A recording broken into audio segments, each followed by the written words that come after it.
नमस्कार sir. Radhe Radhe sir. ये बम calorie metre हम लोग अभी लास्ट लेक्चर में बम कैलोरी मीटर के बारे में पढ़े थे। एक बार फिर से हम उसको रिपीट करते हैं क्योंकि इम्पोर्टेंट है ये। बम कैलोरी मीटर में जो हमारा जो ठोस ईंधन होता है जैसे कोयला या द्रव ईंधनों का औष्णीय मान हम ज्ञात करते हैं। इस उपकरण में हमारा जो है दंड विदोलक होता है। इसके अलावा हमारा एक कॉपर कैलोरी मीटर होता है और स्टेनलेस स्टील का बना हुआ एक बॉम्ब होता है जिसके अंदर हम नॉन द्रव्यमान का हम ईंधन भरते हैं। जो स्टेनलेस स्टील बॉम्ब होता है उसमें दो इलेक्ट्रोड होते हैं जिनका संबंध नाइक्रोम वायर से होता है। और जब हम उस नाइक्रोम वायर को हम बाह्य परिपथ 6 वोल्ट की बैटरी से जोड़ते हैं और करंट फ्लो करते हैं तो उससे एक चिंगारी के जरिए जो हमारा ईंधन होता है वो बर्न कर जाता है और जो ऊष्मा उत्सर्जित होती है वो हम बेकमैन थर्मामीटर के द्वारा मेजर कर लेते हैं।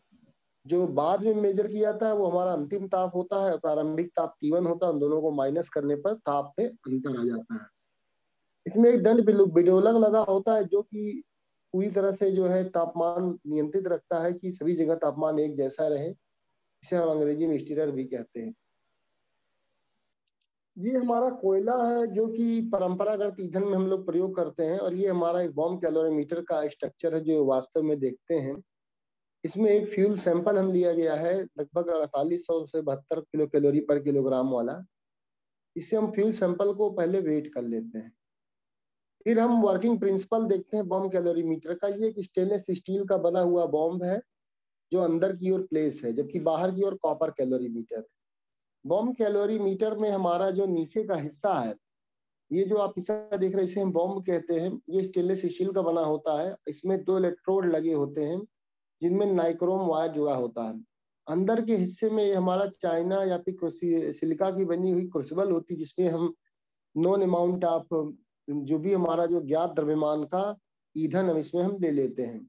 ये एक ऑक्सीजन वाल्व है जिससे हम 25 से 30 वायुमंडलीय दाब पर ऑक्सीजन इसमें हम भर देते हैं टैंक में। इस पूरे टैंक को हम स्टेनलेस स्टील बॉम्ब कहते हैं। इसमें दो इलेक्ट्रोड लगे होते हैं जिनका संबंध वाय परिपथ से जुड़ करके 6 वोल्ट की बैटरी से होता है। इन वायर्स को हम बोलते हैं फ्यूज वायर। इस पूरे बम को हम प्लेस कर देते हैं कॉपर कैलोरी मीटर में। कॉपर कैलोरी मीटर ये जो गोल आकार जो बाहर का उसे हम कॉपर कैलोरी मीटर कहते हैं। कॉपर कैलोरी मीटर में हमारा जो है आप देख रहे होंगे ये ऑक्सीजन वाल्व जहां से हम लोग ऑक्सीजन पूरी तरह से भरते हैं और इसके अंदर का हिस्सा है ये पूरा और इस पूरे को हम बोलते हैं कॉपर कैलोरी मीटर। और साथ में ये कॉपर लिड होती है और अंदर नॉन अमाउंट ऑफ वाटर हम लोग भर देते हैं। इसके अलावा जो है मैकेनिकल स्टेयर होता है जो कि सभी जगह तापमान को बराबर करता है। इसी तरह से एक बेकमैन थर्मामीटर लगा दिया जाता है। इस थर्मामीटर का प्रयोग हम लोग ताप मेजर करने के लिए करते हैं जिसमें प्रारंभिक ताप T1 डिग्री सेंटीग्रेड और अंतिम ताप T2 डिग्री सेंटीग्रेड होता है। इस कॉपर कैलोरी मीटर के चारों ओर देखिए एक हॉलो स्पेस है। इसे हम बोलते हैं एयर जैकेट। एयर जैकेट के ताकि इसलिए रखा जाता है ताकि अगर मान लीजिए रेडिएशन होता है तो रेडिएशन बाहर न जाने पाए इसलिए एयर जैकेट बना होता है। ये पूरा एक स्ट्रक्चर बॉम्ब कैलोरी मीटर का है। इसमें इस तरह से देखिए जब हमारा फ्यूल सैंपल बर्न होता है तो ऊष्मा उत्सर्जित होती है। वो ऊष्मा उत्सर्जित होती है तो जल द्वारा वो ताप लिया जाता है और कॉपर कैलोरी मीटर द्वारा स्टीरर जो है लगातार पानी को रोटेट करता रहता है ताकि सब जगह जल का ताप एक जैसा रहे।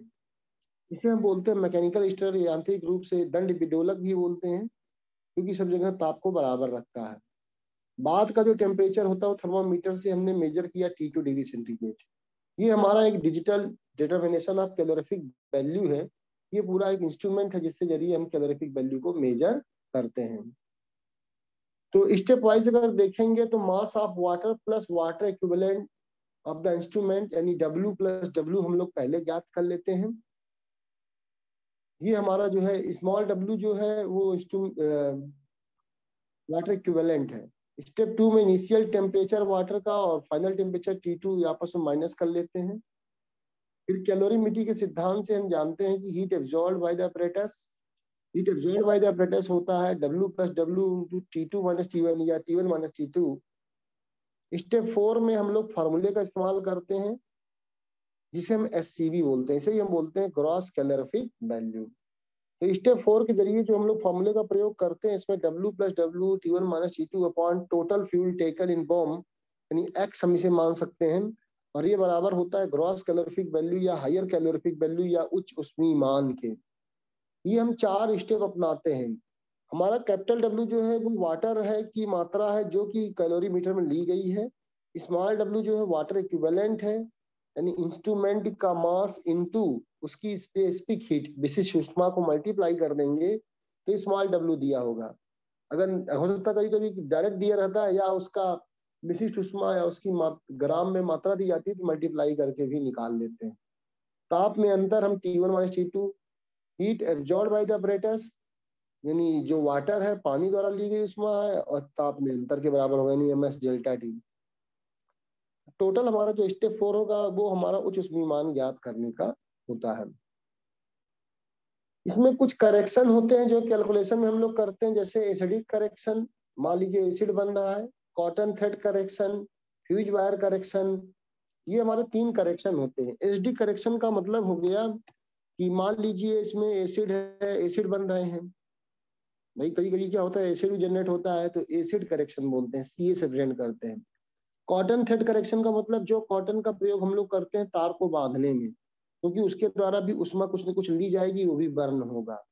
इसी तरह फ्यूज वायर करेक्शन है।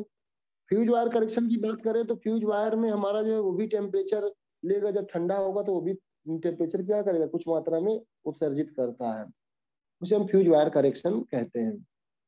सीसी जो है हमारा कूलिंग रेट करेक्शन है, यानी टेम्परेचर को ठंडा होने तक यानी पूरी तरह से ठंडा होने तक होता है, जो भी हमारी ऊष्मा उत्सर्जित होती है वो हमारा कहलाता है कूलिंग रेट करेक्शन। तो स्टेप 5 में इन करेक्शंस को हम लिख देते हैं। देखिए कुछ इस तरह से हम क्या करेंगे, स्टेप 5 पहले पूरा इसको बता दें। यहाँ पर जो है आपका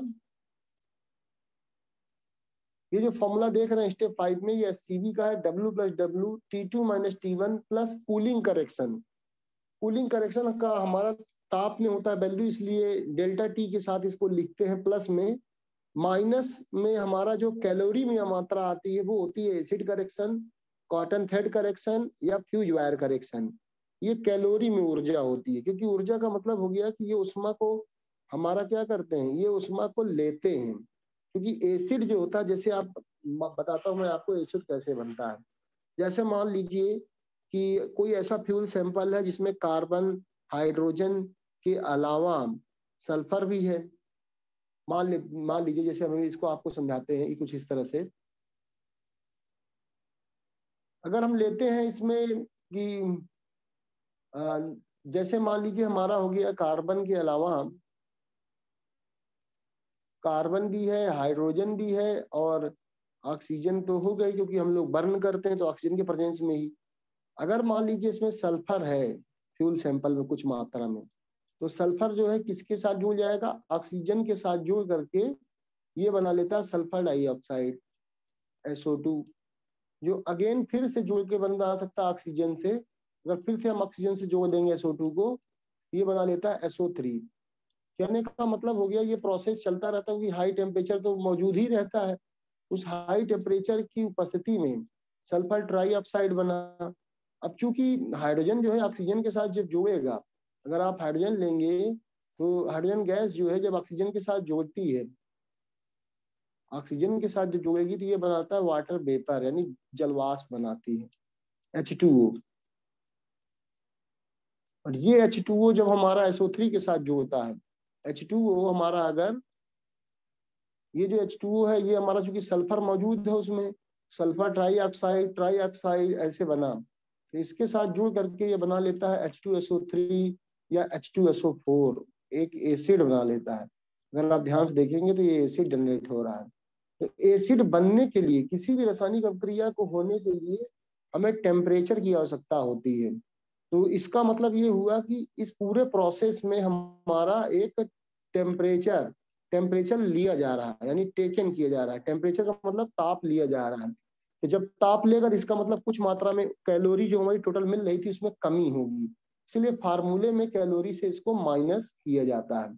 ऐसे ही मान लीजिए CO2 भी बना, तो CO2 + H2 CO3 एसिड बन सकता है। तो इन सब चीजों से हमारा जो है कुछ मात्रा में कैलोरी खर्च हो जाती है इस रिएक्शन को बनाने में, क्योंकि सल्फ्यूरिक एसिड का बनना या H2SO3 का बनना, H2CO3 का बनना, इन सभी के कारण जो है एसिड बनता है। इस वजह से हमारा जो है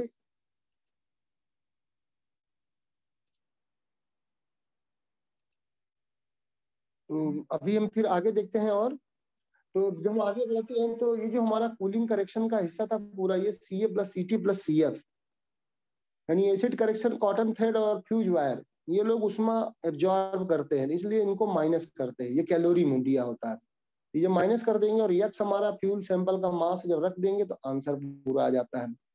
फिर बाद में लो कैलोरीफिक वैल्यू या नेट कैलोरीफिक वैल्यू या निम्न ऊष्मीय मान निकालने के लिए GCV से 0.09 percentage of hydrogen into 587 calorie पर ग्राम, ये हम पिछले लेक्चर में आपको बता भी चुके हैं कि NCV निम्न ऊष्मीय मान कैसे निकालते हैं। जब इसकी वैल्यू इसमें रखेंगे तो यहाँ पर हमारा NCV कैलकुलेट होके आ जाता है। यहाँ H हमारा परसेंटेज ऑफ हाइड्रोजन है। तो इस तरह से हम लोग जो है इस फार्मूले को सहायता से हम लोग GCV और NCV बॉम्ब कैलोरीमीटर के द्वारा कैलकुलेट करते हैं। इसका एडवांटेज क्या होता है कि actual GCV of the fuel can be determine, जो एक्चुअल GCV होता है वो इसमें आसानी से निकाला जा सकता है। दूसरा ये है कि जो पुअर क्वालिटी का फ्यूल होता है वो रिजेक्ट हो जाता है। जो हमारा एयर की आवश्यकता होती है फ्यूल को बर्न करने के लिए, वो हमको जो है इसमें पता लग जाता है कि कितना एयर चाहिए। इसी तरह से स्पेसिफिक फ्यूल कंजप्शन भी हमें पता लग जाता है कि कितना हमारा जरूरत होंगे, किस तरह से कोयले को तोड़ा जा रहा है। और ये बॉम्ब कैलोरी मीटर है जिसकी कॉस्ट लगभग 50,000 से 70,000 आती है। बॉम्ब कैलोरी मीटर हमारा बहुत जगहों पर प्रयोग किया जाता है, हर जगह जगह पे। जैसे नागरी मीटर का इस्तेमाल हमारा जो है किसी भी फ्यूल सैंपल का हमारा ये पता लगाने में होता है कि उससे कितनी उष्मा उत्सर्जित हो रही है। जैसे पेट्रोलियम से 50 का उष्मीय मान 50 है, जैसे कोयले का उससे कम है। कोयले भी कई तरह के होते हैं, मान लीजिए कोयला हमारा अच्छा नहीं है, एंथ्रासाइड है तो और ज्यादा होगा। तो कितनी ज्यादा उष्मा उत्सर्जित हो रही है हम कैलकुलेट कर सकते हैं बॉम्ब कैलोरी मीटर की सहायता से। इसलिए इसका प्रयोग किया जाता है केमिकल इंजीनियरिंग की जगहों पर, या जहाँ पर कोयले की खान है इन जगहों पर हमारा देखा जाता है कि ईंधन की गुणवत्ता क्या है, इससे हम लोग मेजर कर सकते हैं। देखिए बॉम्ब कैलोरी मीटर, जैसे आपको एक ध्यान से देखिएगा इसको फिर से एक बार, ये हमारा सैंपल फ्यूल है, ये हमारा non amount of sample fuel है, इसको तौल के दिया गया क्रूसिबल में रख लेते हैं। ठीक है, ये जो हमारा इसका मैं कैलोरीफिक वैल्यू निकाल ली, फिर इसको हम लोग एक स्टेनलेस स्टील के बॉम्ब में रख दिया गया है। ये स्टेनलेस स्टील बॉम्ब है जिसमें 2 इलेक्ट्रोड होते हैं जो कि नाइक्रोम वायर से जुड़े होते हैं। नाइक्रोम वायर पूरी तरह से अटैच नहीं होता है, लेकिन यहाँ पे दिखाया गया मगर वो थोड़ा थोड़ा अटैच नहीं होता, फ्यूज वायर के जरिए। यहाँ पर फ्यूज वायर है जो इलेक्ट्रोड के जरिए जुड़ा हुआ है। ये हमारा मैग्नीशियम प्लेटिनम का हो सकता है। और 25 से 30 दाब पे करीबन हमने ऑक्सीजन इसमें भर देते हैं। लगभग 25 से 30 एटमॉस्फेरिक टेम्परेचर पर हम लोग ऑक्सीजन को इसमें भर देते हैं और पूरे बम को हम उठा करके कैलोरी मीटर के अंदर रख देते हैं। कैलोरी मीटर में वाटर की मात्रा भर देते हैं जो कि नॉन अमाउंट ऑफ वाटर होता है। इसके चारों ओर देखिए एयर जैकेट है, इसको हम इस तरह से फिट कर देते हैं जिसमें थर्मामीटर एक तरफ और एक तरफ हम लोग स्टीरल लगाते हैं। प्रारंभिक ताप मेजर करके T1 डिग्री सेंटीग्रेड आता है। इसी तरह से जब हम इसको पूरी तरह से बंद कर देते हैं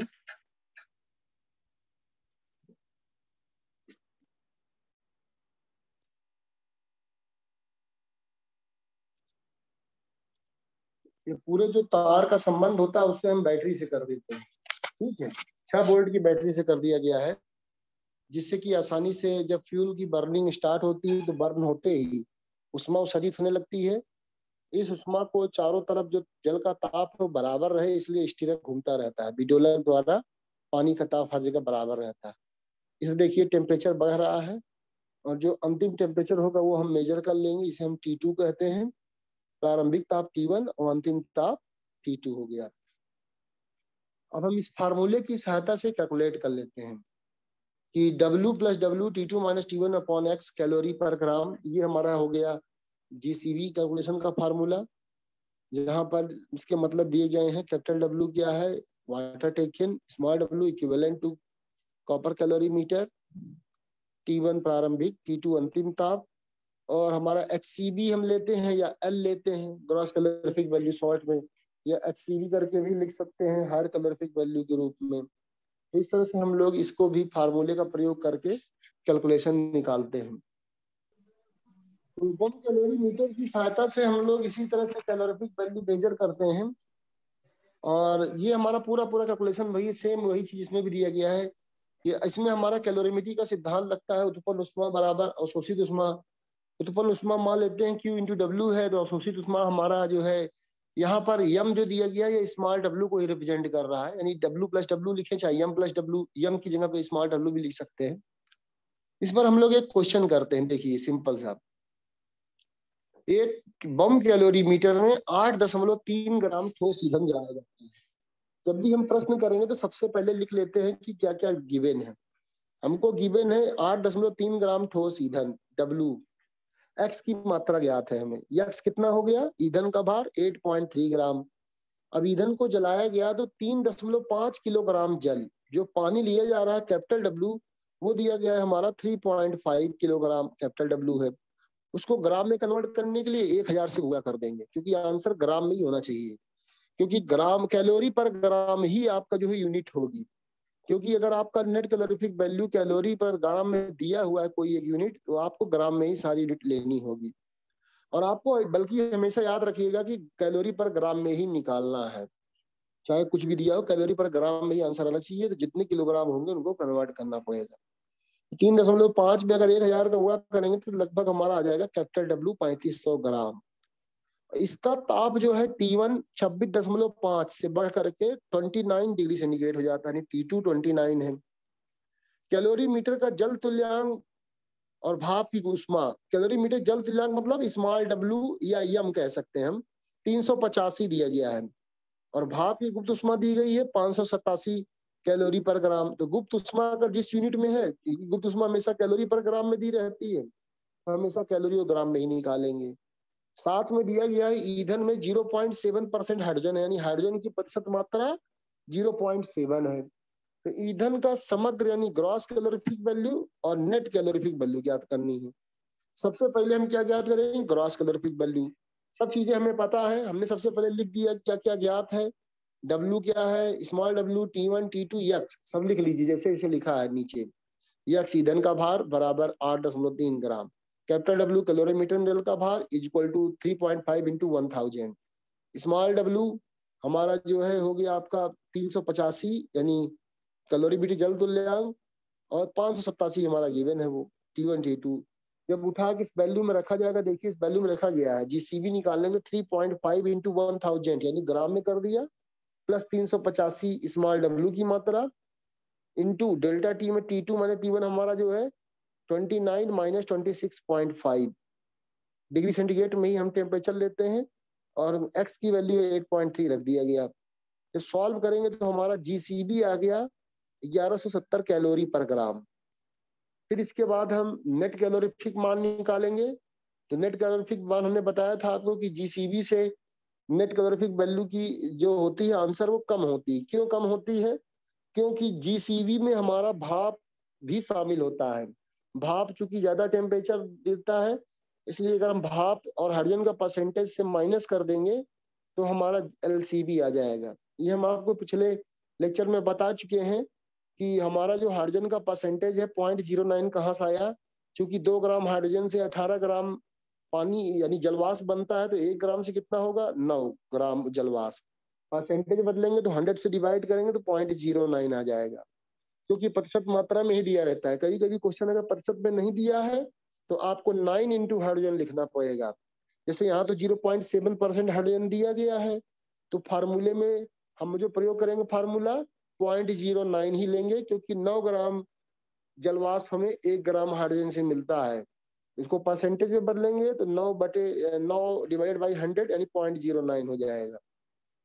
तो 0.09 इंटू हाइड्रोजन की प्रतिशत मात्रा 0.7, और भाप की गुप्त ऊष्मा दी गई है 587।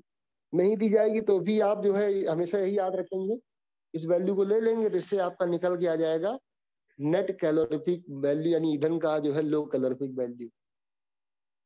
इस तरह से आप ये कैलकुलेट करेंगे। बहुत ही सिंपल है बेटा फार्मूले का प्रयोग। एक क्वेश्चन और देख लेते हैं। यहाँ देखिए एक और एग्जांपल है, बॉम्ब कैलोरीमीटर द्वारा एक प्रयोग में 2 ग्राम कोयले की, 2 ग्राम कोयला है यानी एक्स की वैल्यू 2 ग्राम दी गई है, यानी फ्यूल सैंपल का भार। अब उससे हमें क्या क्या चीजें आंकड़े दी गई हैं, जल का भार कैपिटल डब्ल्यू, कैलोरीमीटर का जल तुल्यांक स्मॉल डब्ल्यू 0.2 केजी, केजी में ही दिया गया, सबको ग्राम में बदलेंगे। डेल्टा टी डायरेक्ट यहाँ दे दिया गया, T1 T2 ने दिया, डेल्टा टी दे दिया गया। अच्छा ये हमें T2 माइनस T1 करना नहीं है, कोयले का उसमी मान याद करना है। उसमी मान निकालने के लिए सबसे पहले जो वैल्यूज दी गई हैं, ईंधन का भार 2 ग्राम, जल का भार कैपिटल डब्ल्यू 1.2 केजी है, इसको ग्राम में कन्वर्ट कर लेंगे तो 1.2 इंटू 1000 1200 ग्राम हो गया। फिर इसी तरह कैलोरीमीटर का जल तुल्यांक यानी स्मॉल डब्ल्यू इसे हम बोलेंगे, यहाँ एम दिया है लेकिन स्मॉल डब्ल्यू, आप स्मॉल डब्ल्यू ही लीजिएगा, कहीं कहीं पे यहाँ पर स्मॉल डब्ल्यू यहाँ दिया है, कहीं कहीं पे एम दिया है, तो कंफ्यूज ना हो, आप इसे स्मॉल डब्ल्यू ही मान के हमेशा चलेंगे। तो कैलोरीमीटर का जल तुल्यांक भी 0.2 केजी है, ग्राम में बदला तो 200 ग्राम आ गया, 1000 से गुणा करके। डेल्टा टी डायरेक्ट दे दिया गया 10.6 डिग्री। अब हम लोग मान लेते हैं कि क्यू कैलोरी हमारी जो है उसमी मान है, यानी जीसीबी की वैल्यू हमारी क्यू है, तो उत्पन्न ऊर्जा कितनी हो जाएगी, क्यू इंटू डब्ल्यू यानी 2 कैलोरी, क्योंकि कोयले की मात्रा हमारी कितनी है 2 कैलोरी, एक्स की वैल्यू 2 कैलोरी है। क्यों यहाँ पर जीसीबी है बेटा, यहाँ फार्मूले में जैसे यहाँ जीसीबी लिखा गया था, यहाँ जीसीबी जो कि ज्ञात नहीं है, तो हम लोग जीसीबी जगह पे क्या मान लेंगे, क्यू मान सकते हैं, या जीसीबी भी आप लिख सकते हैं, इसमें कोई घबराने की जरूरत नहीं है। तो अवशोषित आप डायरेक्ट फार्मूला यूज कर लीजिए, सीधे सीधे वैल्यू उठा के इन्हीं फार्मूले में रख देंगे तो भी आंसर आ जाएगा, चाहे इस तरह से निकालिए भाई, पी इंटू डब्ल्यू, डब्ल्यू हमारा जो यहाँ नीचे था वो उधर चला गया तो जीसीबी से मल्टीप्लाई हो गया, निकालना तो क्यू ही है, फार्मूला तो वही है, देखिए W plus W T2 minus T1 divided by small x, तो एक्स तो 2 ही है, 2 से अंत में डिवाइड तो करेंगे, यहाँ क्यू, क्यू हमारा क्या है जीसीबी ही तो है, आप सीधे सीधे फार्मूला रखिएगा, बीच में मत लाइए, सीधे सीधे फार्मूले का मतलब small W plus capital W into delta T divided by x, x हमारा 2 ग्राम है, क्यू की जगह पर आप जीसीबी लीजिएगा, जीसीबी हमारा आ गया 7420 कैलोरी प्रति ग्राम। हर जगह कंफ्यूज ना होना है, सबको क्यू की जगह पे जीसीबी ही प्रयोग करिए।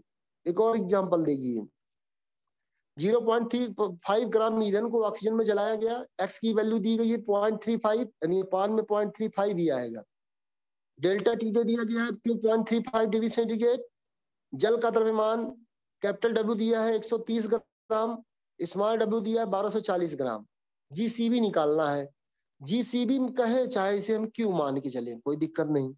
सबसे पहले तो हम सीधे फॉर्मूला लगा लेंगे, W plus W into T2 minus T1 divided by x, यहाँ पर देखिए ये फॉर्मूला देखिए सीधे सीधे, W प्लस डब्ल्यू कितना है 130 प्लस 1240 कितना आ गया 1370, T2 माइनस T1 दिया गया है 2.35 डिवाइड बाई एक्स, एक्स मतलब फ्यूल सैंपल का भार 0.35, सीधे सीधे फॉर्मूले में रखा, क्यों हमारा जीसीबी है, ये बीच में ये सब लिखने की जरूरत नहीं है आपको, अगर आपको लगता है कंफ्यूजन है तो आप सीधे सीधे फार्मूले में जो वैल्यूज दी गई फार्मूले में रखिए डायरेक्ट, क्यू मान के चलिए चाहे जीसीबी लिखिए इसको, GCB equal to W plus W T2 minus T1 upon x, ये देखिए यहाँ पे सॉल्व किया गया, तो कैलोरी पर ग्राम में आंसर आ गया।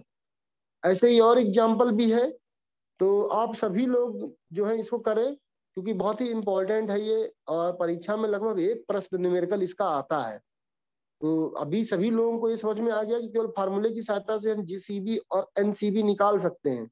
कभी कभी क्वेश्चन पूछ लिया जाता है कि बॉम्ब कैलोरी मीटर से आप जीसीबी का कैलकुलेशन कैसे करेंगे, तो हमारा जो पूरी थ्योरी होती है ये हम इस तरह से फिगर बना के इसमें लिखते हैं कि बम कैलोरी मीटर में x ग्राम फ्यूल सैंपल लिया गया, स्टेनलेस स्टील का बना होता है, इसे कॉपर कैलोरी मीटर में रखा गया, जिसके चारों ओर नॉन मास का हमारा वाटर भर दिया जाता है, इसके दोनों तरफ एक बिडोलक और एक तरफ तापमापक लगा देते हैं। स्टेनलेस स्टील बम में 2 इलेक्ट्रोड होते हैं जिनका संबंध फ्यूज वायर से होता है, और उनका बाह्य संबंध हमारा बैटरी से कर दिया जाता है। इसमें 25 से 30 मंडलीय दाब पर ऑक्सीजन गैस भर दी जाती है, बाहर से ऊर्जा प्रवाहित करने पर जब करंट देते हैं तो ये फ्यूज वायर आपस में टकरा करके स्पार्किंग करते हैं, जिसके कारण कैलोरी हमारा जो है कैलोरी उष्मा के रूप में कैलोरी जो उत्पन्न होती है ऊर्जा के रूप में, क्योंकि फ्यूल सैंपल पूरी तरह से बर्न कर जाता है, जिससे ताप में अंतर आ जाता है, इसे हम डेल्टा टी कहते हैं। ठीक है, और सारी वैल्यूज रख करके हम इस तरह से लिखेंगे कि मान लिया कि ईंधन का भार W ग्राम है या x ग्राम है, जल का भार W ग्राम कैपिटल W, तुल्यांक भार जल का स्मॉल w, प्रारंभिक ताप, अंतिम ताप, तापमान में वृद्धि। तो अगर मान लीजिए कुल उष्मा जीसीबी है तो जीसीबी बराबर सीधे सीधे फॉर्म में लिख दीजिए small w plus capital W T2 minus T1 upon small x calorie प्रति ग्राम। इस तरह से आपको जो है एक थ्योरी भी लिखने को कभी कभी आ जाती है कि बम कैलोरीमीटर से कैसे निकालते हैं। तो जो तरीका थ्योरी में है वही तरीका हमारा फार्मूले में भी है, वो हम न्यूमेरिकल इसी तरह से लगाते हैं। अभी किसी कोई समस्या पूछ सकते हैं, अभी नेक्स्ट लेक्चर में हम लोग और। Thank you sir.